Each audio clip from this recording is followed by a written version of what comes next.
Bro dan sis yang dikasihi Tuhan Yesus, selamat jumpa kembali dalam renungan pembawa sukacita. Salam sehat, salam sukacita, berkah dalam. Pada hari ini, Rabu 9 Februari 2022, Bro dan sis, saya ajak kembali merenungkan firman Tuhan yang kami ambil dari Injil Markus pasal 7 ayat 14 sampai 23. Perikop bacaan ini adalah perintah Allah dan adat istiadat Yahudi. Renungan hari ini saya beri tema dekat di bibir dan dekat di hati. Bro dan sis, berbicara tentang perintah Allah, perlu kita mengerti, pahami, dan yang paling pokok kita laksanakan atau wujudkan dalam kehidupan sehari-hari. Perihal adat istiadat atau tradisi, perlu kita ketahui apa maksudnya dan mana saja yang serta bagaimana kita harus lakukan.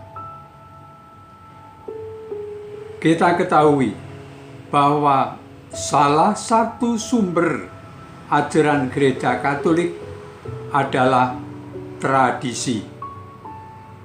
Sejak zaman kehidupan Yesus, banyak kebiasaan-kebiasaan atau adat istiadat yang dilakukan masyarakat saat itu.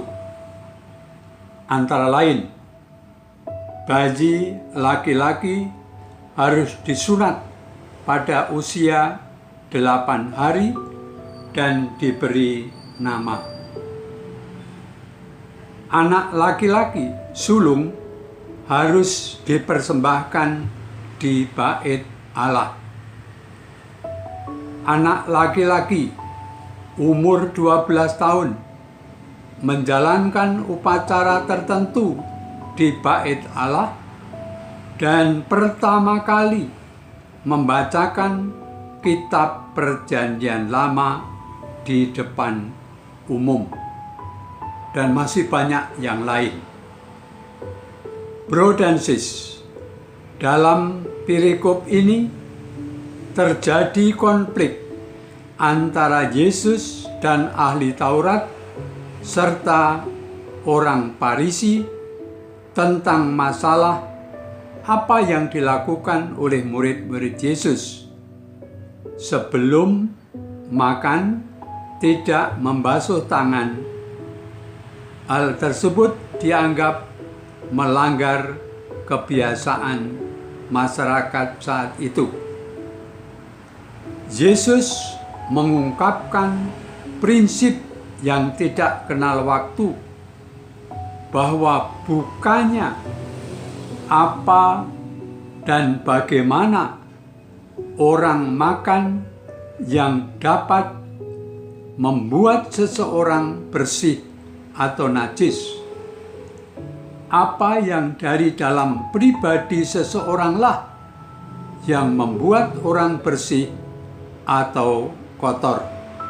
Bisa kita baca ayat yang ke-15. Tidak jarang orang merasa beres, merasa top dan klop karena telah melakukan hal-hal yang lahiriah berupa adat istiadat atau tradisi.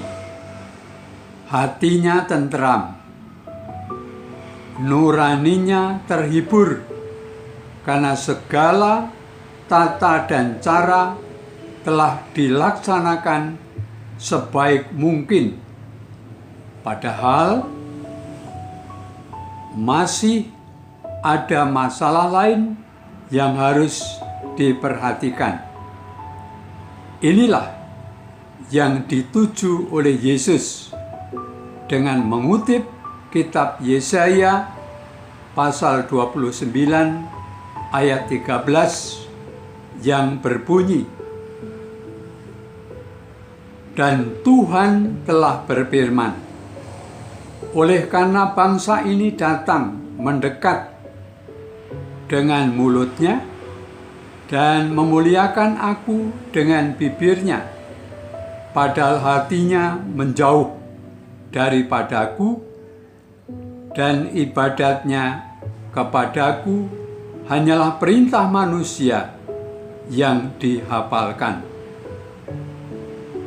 Kebiasaan sebagai penghormatan bahwa ibadat kepada Tuhan tidak boleh berhenti pada kulit luar, hanya lahiriah belaka. Perlu dilengkapi, hati harus ikut, harus juga lakukan. Ini baru beres, klop, bahkan top. Tindakan ini merupakan penjabaran atau pengejawantahan dari perintah yang pertama dan utama. Kasihilah Tuhan Allahmu dengan segenap hatimu dan dengan segenap jiwamu, dengan segenap kekuatanmu, dan dengan segenap akal budimu. Dalam perikop ini, Yesus tegaskan secara khusus kepada murid-muridnya, barang-barang di luar seperti makanan yang dimakan orang tidak membuat seorang najis. Akan tetapi, tindakan seseorang yang diinspirasikan dari dalam dapat menunjukkan apabila seseorang tidak hidup sesuai dengan hukum Allah.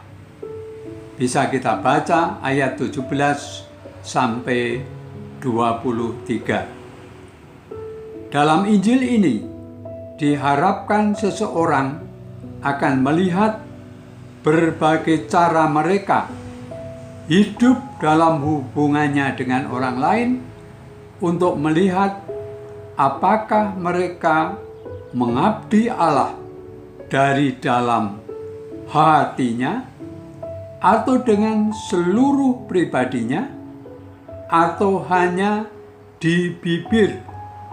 Dengan kata lain, dengan ketaatan semu kepada tradisi. Bro dan sis, sebagai bahan refleksi bagi kita, apakah kita berdoa atau ke gereja untuk beribadah hanya memenuhi kewajiban atau bahkan merupakan suatu kebutuhan hidup kita, sehingga kita sungguh hadir secara utuh pribadi kita di hadapan Tuhan. Dalam bacaan Injil, kita ditantang untuk mengevaluasi kembali cara kita memahami dan menjalankan tradisi atau kebiasaan-kebiasaan dalam Gereja Katolik selama ini. Bro dan sis, saya akan men-sharingkan proses perjalanan hidup iman saya. Dulu kebiasaan saya ikut misa atau perayaan Ekaristi setiap minggu, yang penting datang ke gereja. Bahkan di luar sudah cukup.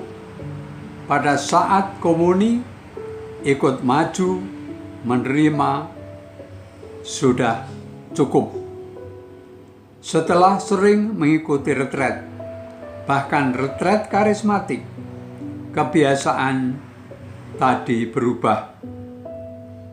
Datang dari sejak awal, tidak terlambat, mendengarkan sabda dan penjelasannya atau khotbah dari Romo, serta makin kusuk pada saat liturgi Ekaristi atau dalam doa syukur agung dan terima tubuh Kristus dengan penuh sukacita.